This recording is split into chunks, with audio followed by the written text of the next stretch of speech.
फिर से एक अमरूद निकाला और सामने ही काट कर खाने लगा। कुछ देर तक चबाने के बाद उसने मुंह बनाते हुए कहा, हूँ, ये क्या बेचा है तूने, एकदम बेस्वाद। अमरूद मीठा तो बिल्कुल भी नहीं है। मागमा देवी घबराकर बोली, नहीं साहब, बहुत मीठे हैं। आप चाहें तो दूसरा छक्कर देख लीजिए। लेकिन अरुण चौधरी हंसते हुए बोला, चुप, तेरे अमरूद का एक दाना भी मीठा नहीं। तूने मुझे बेवकूफ बनाया है। और सुन, मैं 1 रुपया भी नहीं दूंगा, समझी। मागमा देवी ने हिम्मत करके हाथ जोड़ते हुए कहा, साहब मेहनत से लाए हैं, कुछ तो पैसे दे दीजिए बस। यही सुनते ही अरुण चौधरी का पारा चढ़ गया। उसने गुस्से में झुककर पूरी टोकरी उठाई और सड़क की दूसरी तरफ जोर से फेंक दी। टोकरी पलट गई और सारे अमरूद सड़क, गाड़ियों और नाली में बिखर गए। मागमा देवी हक्की बक्की रह गईं। उनकी आंखों में आंसू भर आए, होंठ कांपने लगे। उनकी मेहनत और इज्जत दोनों ही सड़क पर कुचली जा रही थी। आसपास भीड़ जमा हो गई थी। लोग तमाशा देख रहे थे, कानाफूसी कर रहे थे, लेकिन किसी की हिम्मत नहीं हुई कि उस वर्दी वाले से कुछ कहे। फिर अरुण चौधरी ने अपनी मूंछों पर ताव दिया, बाइक स्टार्ट की और वहां से ऐसे चला गया जैसे कुछ हुआ ही ना हो। भीड़ में से किसी ने मागमा देवी की मदद नहीं की, लेकिन पास के ही एक घर की छत पर खड़ा एक नौजवान लड़का रोहित ये सब कुछ अपने मोबाइल फोन में रिकॉर्ड कर रहा था। उसका खून खौल रहा था। वह मागमा अम्मा को बचपन से जानता था और उनका बहुत सम्मान करता था। उसने वीडियो रिकॉर्ड अम्मा को बचपन से जानता था और उनका बहुत सम्मान करता था। उसने वीडियो रिकॉर्ड करना बंद किया और सोचने लगा कि इस वीडियो का क्या किया जाए। उसे पता था कि मागमा अम्मा की एक बेटी फौज में है। उसने कहीं से उनका नंबर जुगाड़ किया था। उसने तुरंत वह वीडियो नंदिनी सिंह के व्हाट्सएप पर भेज दिया और नीचे एक छोटा सा मैसेज लिखा, नंदिनी दीदी, देखिए आज बाजार में आपकी मां के साथ क्या हुआ। हजारों किलोमीटर दूर बर्फीली पहाड़ियों के बीच बॉर्डर की एक चौकी पर नंदिनी सिंह अपनी राइफल साफ कर रही थी। तभी उसके फोन पर व्हाट्सएप का मैसेज टोन बजा। उसने फोन उठाकर देखा, एक अनजान नंबर से वीडियो आया था। उसने वीडियो प्ले किया। जैसे जैसे वीडियो आगे बढ़ा, नंदिनी के चेहरे का रंग बदलता गया। उसकी शांत आंखें गुस्से से लाल हो गईं। जब उसने इंस्पेक्टर अरुण चौधरी को अपनी मां की टोकरी उठाकर फेंकते देखा तो उसके हाथ कांपने लगे। उसकी मां, जिसने उसे और उसकी बहन को पालने के लिए अपनी पूरी जिंदगी लगा दी, आज सड़क पर बेबस रो रही थी और लोग तमाशा देख रहे थे। उसके अंदर का फौजी जाग उठा। उसका मन किया कि अभी यहां से जाए और उस इंस्पेक्टर की वर्दी नोच ले। उसने अपने दांत भींच लिए, उसकी सांसें तेज हो गई थीं। उसने तुरंत वह वीडियो अपनी छोटी बहन डीएम सावित्री सिंह को फॉरवर्ड किया। वीडियो भेजते ही उसने सावित्री को फोन लगाया। सावित्री उस वक्त अपने ऑफिस में एक जरूरी मीटिंग में थी। उसने अपनी बड़ी बहन का फोन देखा तो मीटिंग रोककर फोन उठाया और पूछा, हाँ दीदी, सब ठीक है, कुछ भी नहीं है, बोली। नंदिनी की आवाज में गुस्सा और दर्द साफ झलक रहा था। मैंने तुझे एक वीडियो भेजा है, उसे देख, अभी के अभी देख। सावित्री ने फोन होल्ड पर रखा और व्हाट्सएप खोला। वीडियो देखते ही उसके पैरों के नीचे से जमीन खिसक गई। उसकी मां, उसकी प्यारी मां, सड़क पर बिखरे अमरूद के लिए रो रही थी। एक मामूली इंस्पेक्टर ने उसकी मां की इज्जत को सड़क पर रौंद दिया था। सावित्री की आंखों में भी आंसू आ गए, लेकिन उसने खुद को संभाला। वो एक डीएम थी, उसे भावनाओं में बहने का हक नहीं था। सावित्री ने कांपती आवाज में कहा, दीदी, मैं बर्दाश्त नहीं कर सकती ये सब। ये सुनते ही नंदिनी फोन पर गुस्से में बोली, मैं आ रही हूं, छुट्टी लेकर मैं उसको नहीं छोड़ूंगी। सावित्री नरम आवाज में बोली, नहीं दीदी, आपकी जरूरत देश की सरहद पर है। यह मेरा इलाका है, ये लड़ाई मैं लूंगी। मां को इंसाफ मैं दिलाऊंगी, कानून के तरीके से। नंदिनी कुछ देर चुप रही। वह अपनी बहन की आवाज में छिपे इरादे को समझ गई थी। बोली, ठीक है, लेकिन उसे ऐसी सजा मिलनी चाहिए कि उसकी रूह कांप जाए। सावित्री ने कहा, आप चिंता मत करो दीदी, अब यह मेरा काम है, और फोन काट दिया। उसने मीटिंग में मौजूद सभी अफसरों से कहा, यह मीटिंग यहीं खत्म होती है, आप सब जा सकते हैं। सावित्री अपनी सरकारी गाड़ी में नहीं बल्कि एक प्राइवेट गाड़ी में बैठकर अपने पुराने घर की तरफ निकली। रास्ते में उसने अपने डीएम वाले कपड़े बदलकर एक साधारण सा लाल रंग का सलवार सूट पहन लिया। वह अपनी मां के पास एक बेटी बनकर जाना चाहती थी, डीएम बनकर नहीं। जब वह घर पहुंची तो मगमा देवी एक कोने में चुपचाप बैठी थी। उनकी आंखें सूजी हुई थीं। अपनी बेटी को अचानक देखकर वह घबरा गई। सावित्री, तू यहां सब ठीक तो है? सावित्री कुछ नहीं बोली। वह बस अपनी मां के पास गई और उन्हें कसकर गले लगा लिया। मां की गोद में सिर रखकर वह अपने आंसू नहीं रोक पाई। मां, आपने मुझे बताया क्यों नहीं? मागमा देवी ने सिसकते हुए कहा। क्या बताती बेटी, मैं नहीं चाहती थी कि तुम लोगों को कोई परेशानी हो, और वह पुलिस वाला है। छोड़ उसकी बात। आज तू इतने दिनों बाद आई है, आज मैं बहुत खुश हूं। सावित्री ने अपनी मां के आंसू पोंछे और उनका हाथ अपने हाथ में ले लिया और बोला, अब आप गरीब और अकेली नहीं है मां। आपकी बेटी इस जिले की मालिक है। मैं वादा करती हूं, जिसने भी आपके साथ ऐसे दुर्व्यवहार किया है उसे उसकी कीमत चुकानी पड़ेगी। आपकी खोई हुई इज्जत में वापस लाऊंगी। मंदमा देवी ने अपनी बेटी की आंखों में एक अलग ही आत्मविश्वास देखा। वह बस चुपचाप उसे देखती रही। उस रात सावित्री ने एक पूरा प्लान बनाया। वह जानती थी कि अगर वह डीएम बनकर थाने जाएगी तो सारे पुलिस वाले उसके पैरों में गिर जाएंगे और असली गुनहगार कभी सामने नहीं आएगा। उसे उन्हें रंगे हाथों पकड़ना था। अगली सुबह उसने पीला सलवार सूट पहना और अपने सबसे भरोसेमंद अफसर एसडीएम विकास को फोन किया। विकास, मैं तुम्हें एक काम दे रही हूं और यह बात हम दोनों के बीच ही रहनी चाहिए। उसने कहा, जी मैडम, हुक्म कीजिए। बोली, मैं अभी सिविल ड्रेस में शहर के कोतवाली थाने में एक पर लिखवाने जा रही हूं, अपनी पहचान छिपाकर। मैं चाहती हूं कि तुम ठीक 2 घंटे बाद जिले के एसपी, डीएसपी और बाकी बड़े पुलिस अफसरों की टीम के साथ थाने पहुंचो। जब तक मैं इशारा ना करूं, कोई कुछ नहीं बोलेगा। विकास ने कहा, ठीक है मैडम, जैसा आप कहें। सावित्री ने फोन रख दिया। दोस्तों, अब खेल शुरू होने वाला था। सावित्री ने एक साधारण सा पीले रंग का सलवार सूट पहना, चेहरे पर दुपट्टा डाला और एक आम नागरिक की तरह ऑटो पकड़कर कोतवाली थाने पहुंची। थाने का माहौल वैसा ही था जैसा उसने सोचा था। एक हवलदार ऊँघ रहा था और इंस्पेक्टर अरुण चौधरी और एसएचओ संदीप राणा चाय पीते हुए हंसी मजाक कर रहे थे। सावित्री डरते डरते उनकी टेबल के पास गई। जी, मुझे एक शिकायत दर्ज करवानी है। एसएचओ संदीप राणा ने उसे ऊपर से नीचे तक देखा। क्या हुआ, किसने परेशान किया जी? कल बाजार में इंस्पेक्टर साहब ने। जैसे ही उसने इंस्पेक्टर का नाम लिया, अरुण चौधरी चौकन्ना हो गया। उसने सावित्री को घूर कर देखा।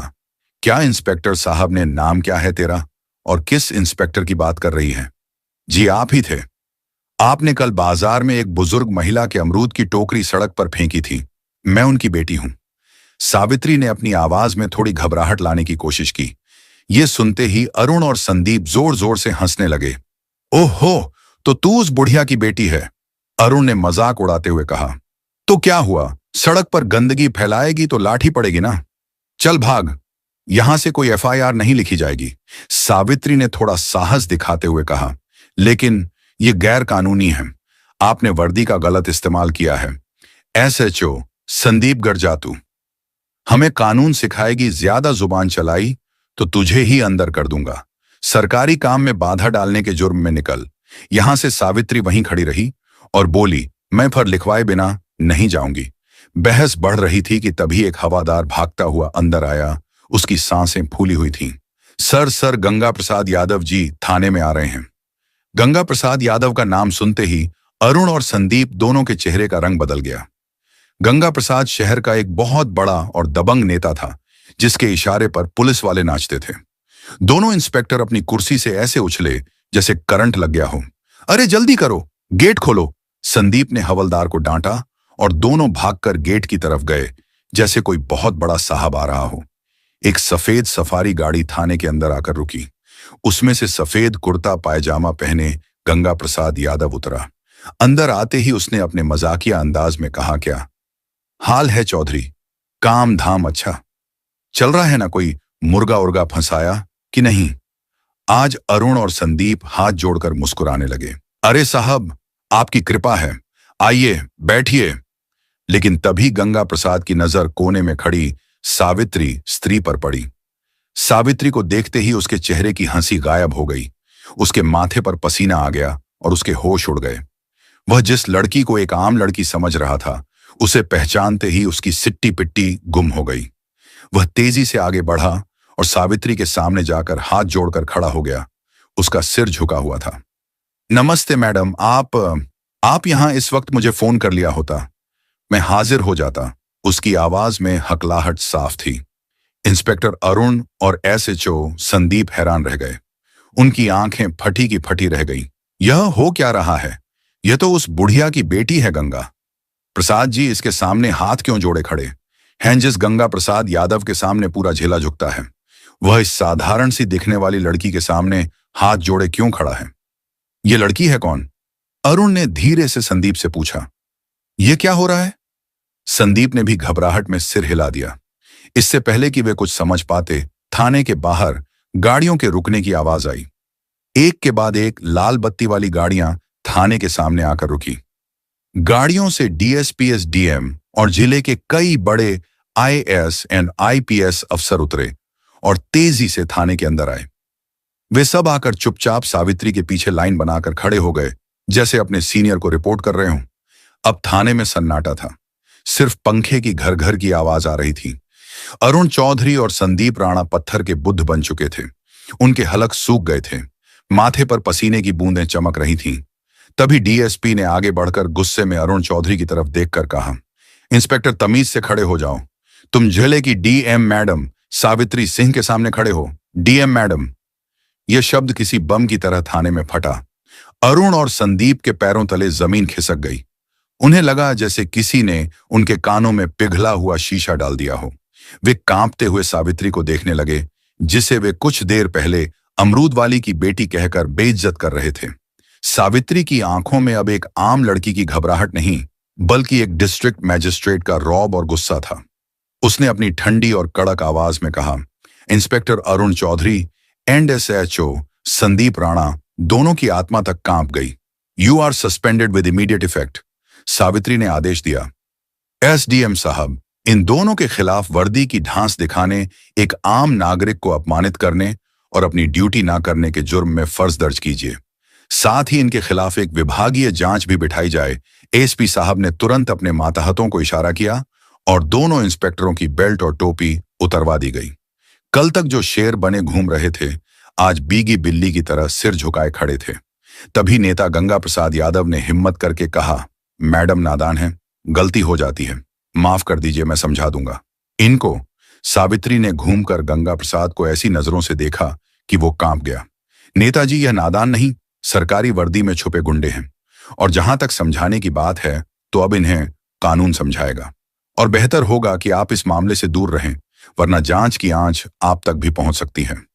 गंगा प्रसाद यादव का चेहरा सफेद पड़ गया। वह समझ गया कि इस नई डीएम से टकराना आसान नहीं है। वह चुपचाप सिर झुकाकर वहां से खिसक गया, लेकिन उसकी आंखों में एक अजीब सी नफरत और गुस्सा था जो सावित्री ने पढ़ लिया था। अगली सुबह सब समझ रहे थे कि डीएम बेटी ने मां को इंसाफ दिलाया।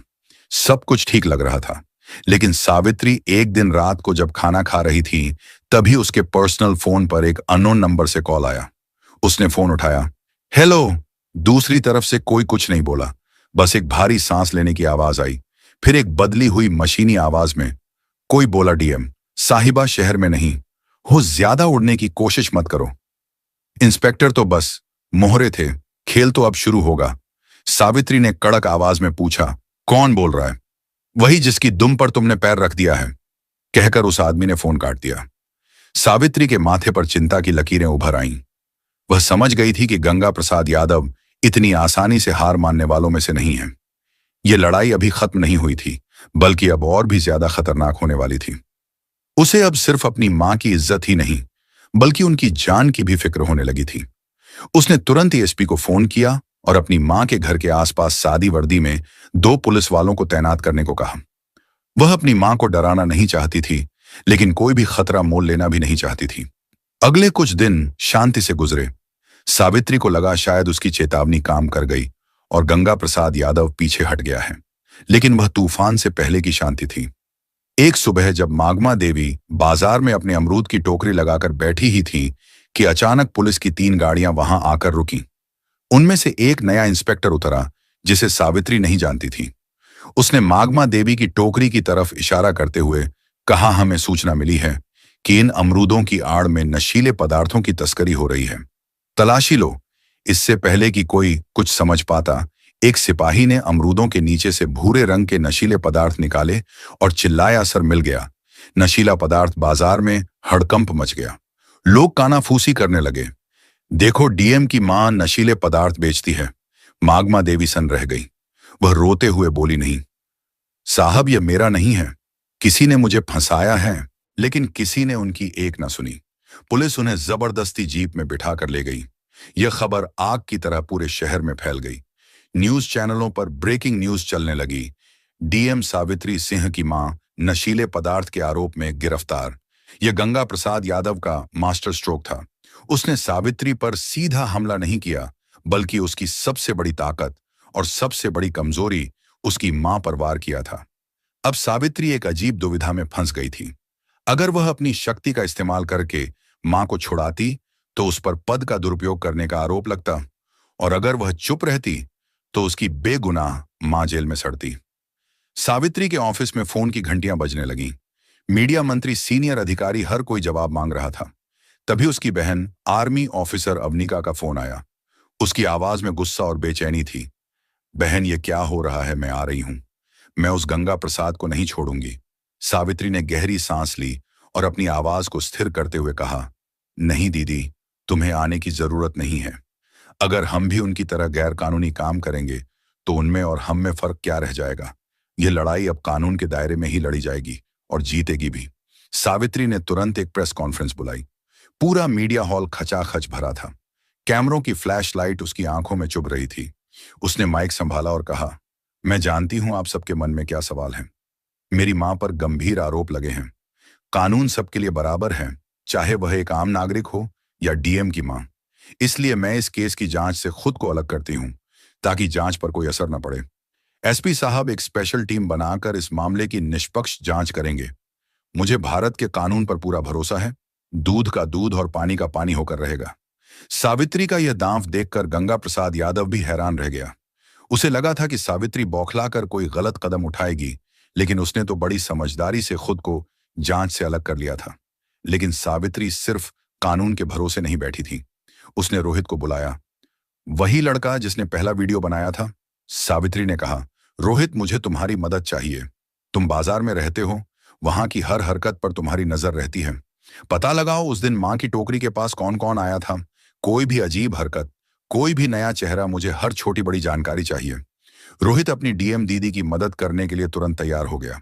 उसने बाजार के दूसरे दुकानदारों और अपने दोस्तों से पूछताछ शुरू कर दी। 2 दिन की कड़ी मेहनत के बाद उसे एक सुराग मिला।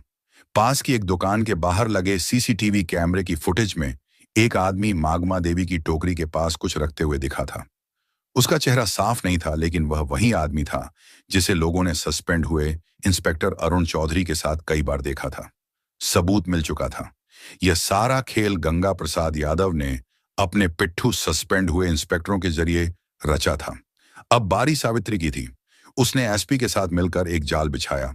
उन्होंने यह झूठी खबर फैलाई कि सीसीटीवी फुटेज में नशीला पदार्थ रखने वाले का चेहरा साफ साफ आ गया है और पुलिस उसे पकड़ने ही वाली है। यह खबर सुनते ही गंगा प्रसाद यादव के कैंप में खलबली मच गई। उसने तुरंत अरुण चौधरी को फोन किया। वह आदमी पकड़ा नहीं जाना चाहिए। उसको कुछ करो, वरना हम सब पकड़े जाएंगे।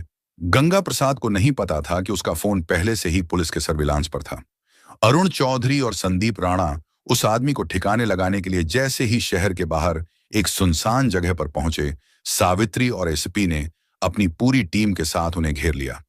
रंगे हाथों पकड़े जाने पर दोनों ने गंगा प्रसाद यादव के खिलाफ अपना मुंह खोल दिया। अगली सुबह जब गंगा प्रसाद यादव अपने घर पर बैठकर चाय पी रहा था और अपनी जीत का जश्न मनाने की सोच रहा था, तभी दरवाजे पर जोरदार दस्तक हुई। उसने दरवाजा खोला तो सामने डीएम सावित्री सिंह, एसपी और भारी पुलिस फोर्स को देखकर उसके होश उड़ गए। वह हकलाते हुए बोला, ये क्या हो रहा है मैडम? सावित्री ने अपनी आंखों में इस्पात जैसी कठोरता ली कहा, खेल खत्म हो गया नेताजी। आपके मोहरे पकड़े जा चुके हैं और उन्होंने आपके सारे राज उगल दिए हैं। आपके पास कोई सबूत नहीं है। गंगा प्रसाद चिल्लाया, आप मुझे हाथ नहीं लगा सकती। एएसपी ने आगे बढ़कर उसके हाथ में अरेस्ट वारंट थमाते हुए कहा, सबलियों, here's the proof read version of your sentences.